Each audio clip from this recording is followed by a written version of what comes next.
Welcome today to another edition of On the Sofa. And on the sofa with me today is Amanda Parnell. Amanda, welcome to On the Sofa. Thank you, it's a very nice sofa. Thank you very much. It's a very nice sofa. Amanda has very kindly come along today to talk about some adventure that she's recently embarked upon. Amanda has recently flown Inflight, and she's here today to tell us what that experience was like. Amanda, first things first, was it your first time? It was my first time, yes. Flying Inflight? My first time flying as Amanda, not my first time flying. I've done that before. Excellent. So, first time flying as Amanda. I know you're at home and saying, wow, we're thinking the same in the studio. Amanda, why? It's the Mount Everest question. What made you do it? And it's the Mount Everest answer, because it was there. and I think because it's a kind of validation of Amanda as a real person. She's not just, well, she's a part of me, evidently, but she's not just a picture on the screen or a persona that writes boring posts on angels or whatever. She's a real person, and she can go through airports and go to real places. Amanda isn't boring. Disregard that comment. She's not. Okay, Amanda. Once you decided that you were going to do it, what issues did you identify as being issues that had to be addressed? Well, I suppose the obvious one is that one has to be comfortable and confident when forced into close quarters with a crowd of strangers.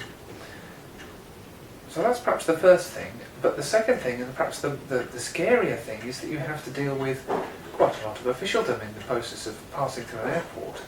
And because I'm not Amanda all the time, I don't have a passport that says Amanda Parnell on it. I don't have a credit card, so I couldn't buy airline tickets that said Amanda Parnell on them. They had to match, the name on my ticket had to match the name on my credit cards and on my passport. So it's a little intimidating to find that you're going to have to march up to a counter and immediately out yourself to the person standing on the other side of it, who ultimately has the power to say, I'm sorry, but you're not flying anywhere like that. So those were the main ones, but as we see, they were surmountable. Well, indeed, that brings me to my very next question. Given those issues, just how did you surmount them? Well, it was my first time flying, but it's not by any means the first time anyone's done this. And I mentioned angels earlier on, and it's a very useful resource. And among the resources on there is a post by a very experienced lady who has flown on them many times, because she's full-time on them. And she had all sorts of useful advice on how to deal with these various officials, and some useful tips on giving them prior warning of what might be going to happen. And I read those points of advice and tips, and I was very reassured. And knowing exactly what might happen and how best to deal with it was very good preparation.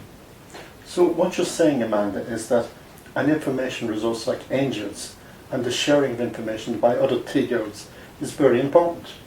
Absolutely, yes. There's no way I would have embarked on this without having had that information and reassurance from others who'd done it before.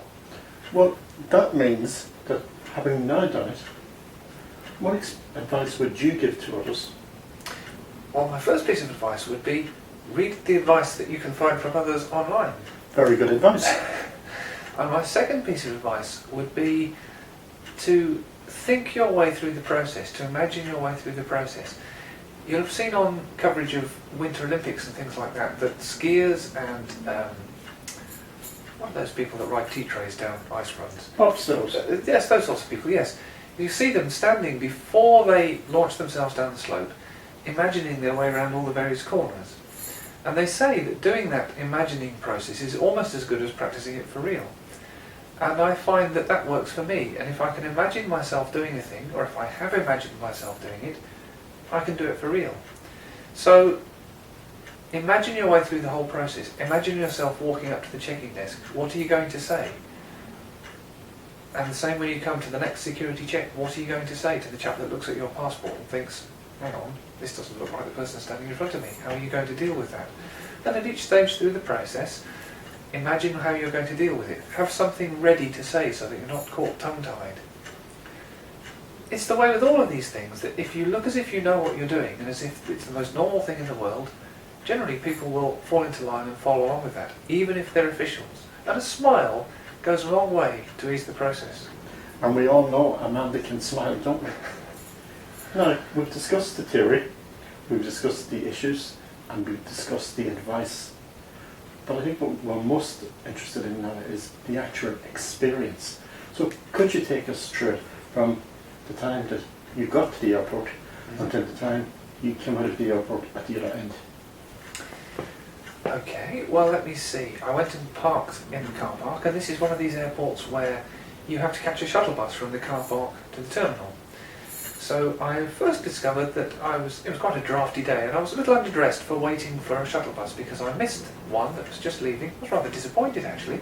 Gave the driver my best smile and he drove away anyway without picking me up. Unbelievable. So I had to wait a little while for another shuttle bus, but that was no problem, and of course I've ridden on buses plenty of times before. And then into the terminal, which was nice and quiet. There wasn't a queue for the check-in desk, which was a bit of a boost to my confidence, because I think waiting in a queue and having too much time to think might have dampened my spirits a little. But there was no queue, so I marched straight up to the check-in desk, and there was a very attractive young lady there who took my documents and smiled, and I put my case on the weighing machine with a little difficulty because the wheels weren't working. So I made some comment to that effect, and she smiled back, and she went through my documents, and after a while she sort of looked at the passport and looked at me and looked back at the passport and looked at me again and said, "Is this you?" And I said, "Well, yes it is. I know it doesn't look much like me, but it is me." And that was it. She stamped my tickets and sent me on my way. So that was rather nice, and an easy start to the whole process. And once I'd done that, there was really no backing out. So next, there's a little a security stop where they check you've actually got a passport before you arrive at the X-ray machines and so forth. And there's a chap there that took my documents and looked at them and looked at me and made no comment. So off I went. The next step wasn't quite so straightforward, because this is where your hand luggage is X-rayed and you walk through a metal detector. And I thought, well, I fly fairly frequently, so I know what a hassle it is to have to take off boots and belts and things like that. So I thought about what stuff I would need to remove and to try and streamline it a little bit, because I knew I'd be a bit nervous. And I think I removed everything metal that was on me, but the metal detector went off anyway. I think sometimes they go off just at random. So then I had to be frisked. Well, I was prepared for this, because who frisks you? If you're obviously transgendered, should it be a male security officer that frisks you, or should it be a female? Well, I'd read about other people who had this problem, and the metal detector goes off, and one thoughtful lady had solved the problem by, when the metal detector burst, she simply marched up to a female security officer with the obvious assumption that that was who was going to do the search. So I thought, well, I'll try that. So I did that, and she looked at me a little doubtfully when I got closer, and she said, "Can I see your passport?" So I showed her my passport, and she looked at the passport and then looked a bit doubtful and said, "Well, I don't think I can do this. I think you may have to be gone over by one of my male colleagues." I said, "Well, that's fine, as long as we can do it in private." So that's what we did. We went into a little private room, and he took a lady security officer with him. And the first thing he said, actually, he said, "This is a bit embarrassing." And I said, "Well, don't worry, I'm not bothered." And he went over me in the way that they do, and we had a little smile and a chat, and I said, "Well, is this something different for you?" And he said, "Oh yes, this has never happened to me before." But it all went off smoothly enough, and I went back out and put on my boots and picked up my bag and went on my way. Can I stop you there, Amanda? What I'm getting is that confidence is important, and the planning and the anticipation is very important too. But would you say that you also find that airport staff, security staff, are courteous and professional, and don't try to make life difficult? Yes, I think so. Yes, I would. Yeah. I don't think I've ever come across somebody working in an airport that's been deliberately unhelpful or obstructive. I think, in general, I've always found them very nice. But I think it works both ways. I think if you're helpful to them and you're easygoing and pleasant to deal with, then they tend to be pleasant in return. And that's entirely understandable. So that was really the whole process done with. Having done that, I got something to eat, because I had quite a long wait. And then I needed to actually go to the boarding gate. And this is an airline that does very quick turnarounds. So we can't mention the name for commercial reasons, okay, but we know it's a large budget airline. we do, and it may have an Irish connection. It may well have an Irish connection, yes. Well, they do a quick turnaround, and this means that rather than waiting in a lounge at the boarding gate, they make you stand in one of these snaky queues. Mm. And that had worried me slightly, because when you're waiting in one of these queues, you keep passing people and repassing people, and they get a chance to scrutinise you.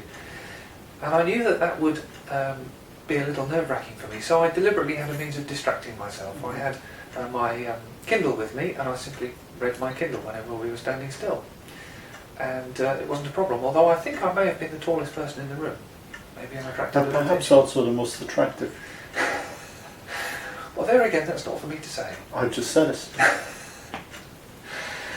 And there was a young man who had to check that everybody had their passports and boarding passes with me, and he also did the same sort of double take, but he didn't say anything. He just looked at me a little uncertainly, so I smiled at him, and he smiled back automatically, but then the smile sort of faltered a little. But it was all very good-humoured, and really that was all there was to it. I got on the aeroplane, took an empty seat. There was a gentleman to my left and another gentleman to my right. The gentleman to my right read his book the whole time, and the gentleman on my left fell asleep. And we got off the plane, and I suppose the only official done left to deal with then was the immigration officer at the other end who checked my passport. But I think all he was interested in was whether it was a genuine passport or not. He barely looked at me, and he sent me on my way, and that was it. Tut tut, Irish security, you must develop. Okay, well, now, as somebody who's never done it, and I would admit, I would be really intimidated from trying that. I want to say congratulations on doing it. I want to say thank you for coming along today and telling us how it was done. I asked you a few moments ago about what advice you would give. And given the whole experience now, you're flying back tomorrow. Did anything happen to make you less confident about flying back, or did the whole experience mean that you're flying back now more confident? I think, if anything, I'm more confident. I hope that the metal detector problem doesn't occur again. But if it does, well, I've dealt with it before, I can deal with it again. And I've forgotten what the question was. But you answered it beautifully. Oh, that's all right then. Amanda Parnell, thank you for joining me on the sofa. Next week's guest will be, well, tune in and find out. Goodbye for now, from Amanda and from me.